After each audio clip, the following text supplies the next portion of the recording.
আসসালামু আলাইকুম।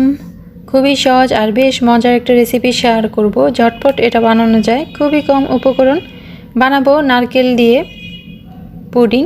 এই গরমে এই পুডিংটা খেতে বেশ ভালো লাগে। চলুন তাহলে সহজ পুডিংটা দেখে নিই। নারকেল দুধ আর নারকেলের পানি দিয়ে খুবই সহজ এই পুডিংটা বানানো।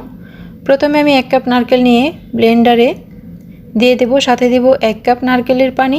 তারপর একসাথে ব্লেন্ড করে ছাঁকনি দিয়ে ছেঁকে নেব। তো আমি হাঁড়ির মধ্যেই ছেঁকে নিচ্ছি। পুডিংটা যেহেতু আগার আগার পাউডার দিয়ে বানাবো, তাই মেপে নিলে সুবিধা হবে, সেজন্য আমি মেপে নিলাম। তো এখানে দুধটা আমি নিয়ে নিয়েছি, 1 কাপ হয়েছে। এর সাথে দিয়ে দেব আমি 2 কাপ নারকেলের পানি। নারকেলের পানি যেহেতু মিষ্টিটা একটু হালকা থাকে, তাই এখানে আমি চিনি দেব 1/4 কাপ। আগার আগার পাউডার দেব 2 চা চামচ। একসাথে মিশিয়ে নেব।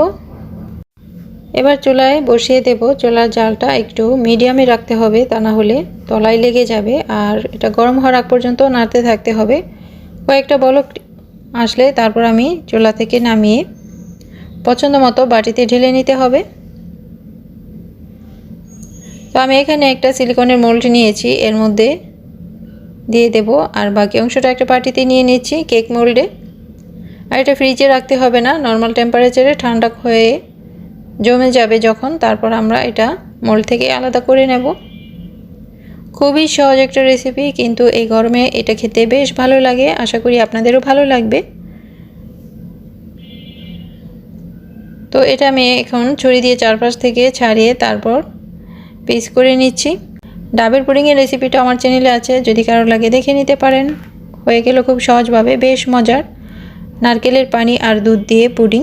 আবারও কথা হবে পরবর্তী রেসিপির সাথে। ভালো থাকুন। আল্লাহ হাফেজ।